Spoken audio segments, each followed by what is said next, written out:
Good afternoon. Welcome to this week's session with AXA nominees. My name is Daniel Olukayode Aduyemo, and today we'll be looking at legal framework for technology transfer in Nigeria. Now, in this economy where we currently live, it's no news that our economy is becoming globally interconnected. Businesses in Spain would collaborate with probably business in the US, in Nigeria, to get things done. Some they outsource some of the materials they produce. All of those things are what we see happening, all right, in this economy where we currently are. And in this kind of economy, right, cross-border negotiations, cross-border agreements, all of those things cannot be. It's not a new thing; cannot be excluded. And talking about cross-border agreements, one of those agreements is the technology transfer agreement. All right. So there are series of agreements you could enter into, in the course of engaging in this global economy. But technology transfer agreement is one of those agreements we'll be looking at today. All right. So, and as far as technology transfer agreement is concerned, it is usually governed by a law, all right, called the NOTAP Act.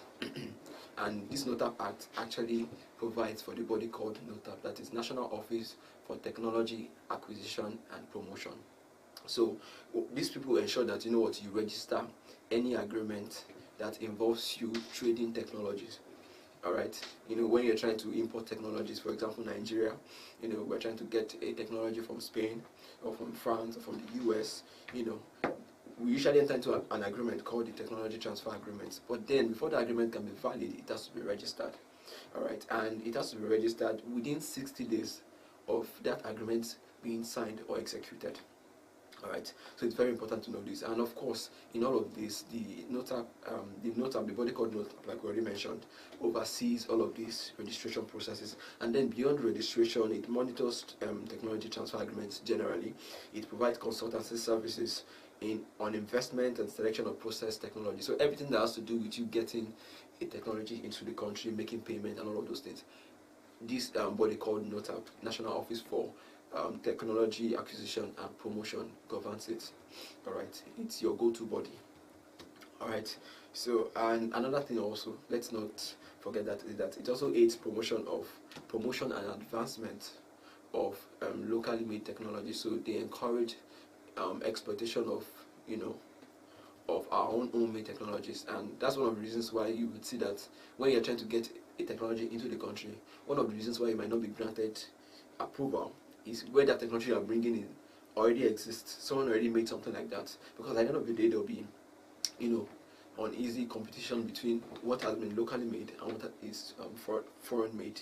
All right, and that's to a very large extent, speak to the to the intent of NOTAP as a body trying to encourage technology innovation. And of course, in this, like I said, in this global economy, in virtually every sector you find yourself, media, finance, name it, technology plays a huge role, and it won't be ending anytime soon.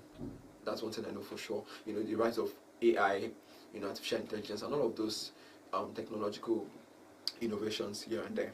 All right, so now talking about the NOTAP Act, all right, and talking about the technology transfer agreements, they are contracts that are deemed registrable with NOTAP. So the NOTAP will not ordinarily register just any contract. All right. One is agreements for the use of trademark. All right. And of course, we looked at trademark in the past. You can go back and check it out to see, just in case you can't seem to remember some of those things, you can go back and refresh your mind again. All right, agreement for the use of trademark, inter-country, all right, inter-nation. All right, so they look into that as well. Remember, earlier I also talked about the fact that they monitor everything technology transfer agreements. All right, so agreement for the use of trademarks is one. Agreement for the right use of patented inventions, and of course you know what patents are, even though we've not treated it, and hopefully we'll be treating it subsequently. All right, so inventions, novel inventions from maybe someone, a company outside the country or that, So any agreement for the use of their patented invention would usually be deemed registrable under NOTAP. We also have agreement for the supply of technical expertise in the form of technical plans, diagrams, operating manuals, or any other form of technical assistance. What comes to my mind here, especially for the other one, also agreement for the supply of plant and machinery. So what comes to my mind is a practical experience or example. One of my greatest inspirations, she shared a story, Ibukun Awoshika.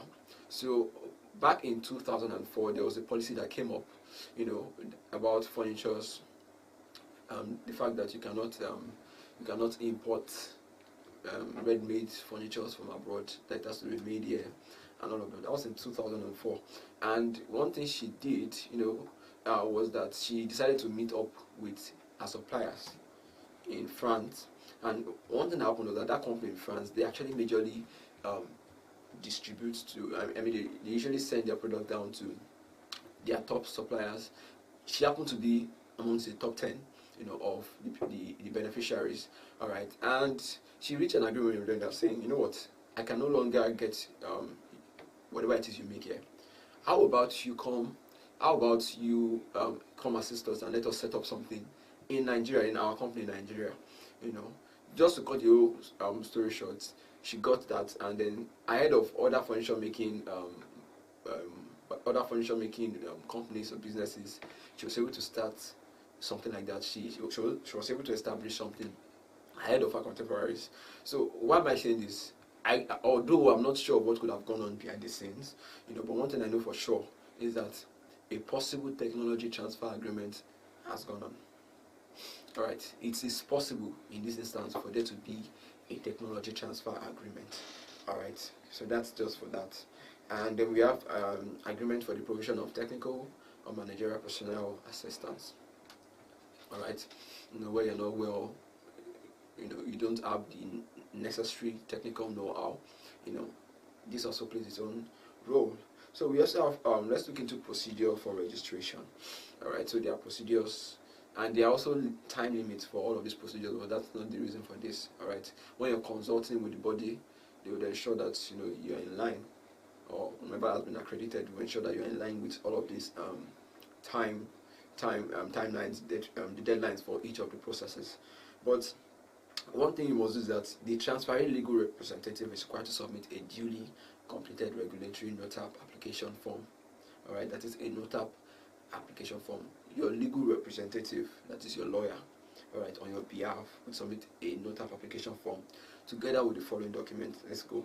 A bank draft for an application fee payable to the director of NOTAP.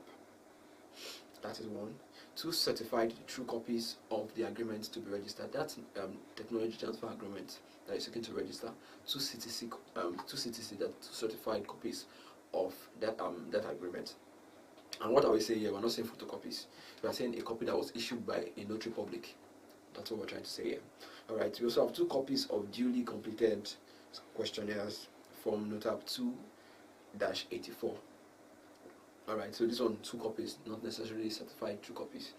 Alright, we also have a copy of the transferee's feasibility study. And of course, I hope you know that when we're saying transferee, we're talking about the person trying to get the technology into his own country, in this case, a Nigerian business person. Alright, so a copy of the transferee's feasibility study. That is a preliminary exploration, a preliminary study of that technology you're trying to bring in to see how viable it is. Would it affect our economy positively or negatively? You need to submit this report. It's usually accompanied by also the environmental impact assessment, of that foreign technology. So it's very important that we, put this into. It's very important we note this. All right. So we also have a CTC of the transferee certificate of incorporation. Of course, this goes back to the need for you to register your business. All right. So once your business is registered, obviously this is not an issue. As all annual audit account reports. So this one speaks to the need for you to keep your books. We also spoke about this several weeks ago as well. So you need to present either of these 2 based on the requirements provided. Also, we also have after due scrutinization and approval by NOTAP, then you are required to pay a registration fee to NOTAP, after which you get registered.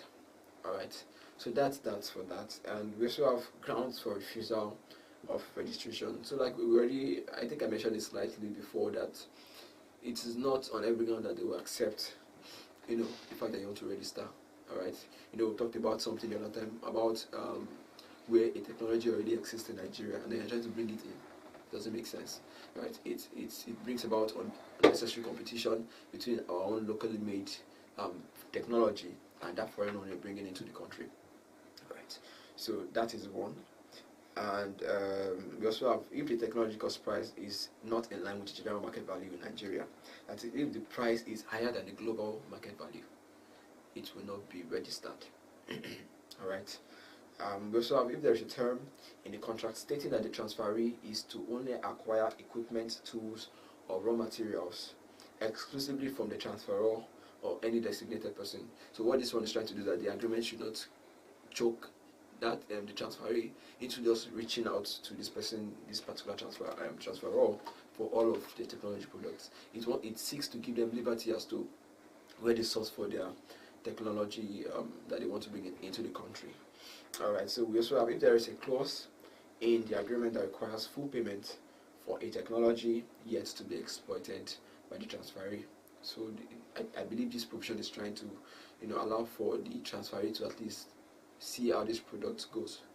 Alright, so we can't talk about full payment when it has not been exploited. Alright, so that's that. We also have, if there's a contractual term that allows the transferor to unnecessarily intervene in the execution of the contract. So all of those terms that are not so good, for lack of want of words, that are not good enough, that would definitely not even favor the transfer in any way, that seems too hard, too harsh. Alright, such as the one that allows the transferor to unnecessarily intervene in the execution of the contract. No way. It will not be registered. It will never be registered. We also have where there is a clause in the contract that requires the transferees to assign or transfer without an input from the transferor. Alright, where this is the case as well, it will not be allowed. We also have where there is a limitation clause in the agreement restricting the transferee's right to sell its product to anyone else apart from the transferor. So one thing I've seen about this is that any restriction of any kind is not allowed. We've seen it from the point of view of where an agreement states that you only get oil technology products. For me, it will be registered, or that you only sell to certain people. It will not be to only sell to certain people, which includes the transferor or any designated persons. It will not be allowed. All right. So in all that we've said so far, now when you do not register, what happens? Alright, so this thing about when you acquire technology and when you probably execute your contract, there's a need for payment, of a license of a fee, but that payment has to be licensed by a financial institution, including the CBN and other financial institutions. Alright, but where you're not registered, a license will not be issued for the transfer of payment, from the transferee to the transferor. That is, license for that payment will not be issued. A license has to be given as in order to accompany the transfer of payment, because of course you'll be paying for the product, depending on the case. So where you're paying, it's expected that you register, and by registering it earns you the opportunity to be licensed by the CBN or other financial institution. Now, to wrap everything up, the technology is advancing. Like I said, go to media tech, travel agency tech, education tech, all of these agencies, all of these sectors, tech is taking its ground, and I don't see it going away any sooner. All right. So, and in the light of this, for any entrepreneur that's trying to secure a global spot, it's ordinarily expected. We should not even beg you.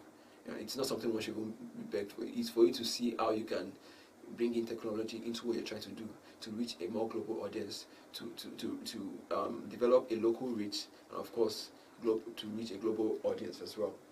So, and in the course of doing all of this, a lot of the technology you'll be needing will not be easily accessible, probably not accessible in the country where you are. You might need to get from advanced nations of the world. So all you need to do is, in sorting out all of these things, you need a technology transfer agreement, sure, but also you need to register that technology transfer agreement within 60 days of executing that agreement. Right? It is necessary you understand this. It breeds maximum efficiency in all your dealings. It promotes intellectual property rights. It protects intellectual property rights in general.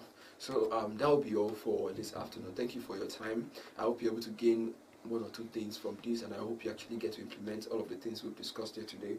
Thank you so much, and enjoy the rest of your day. Bye bye.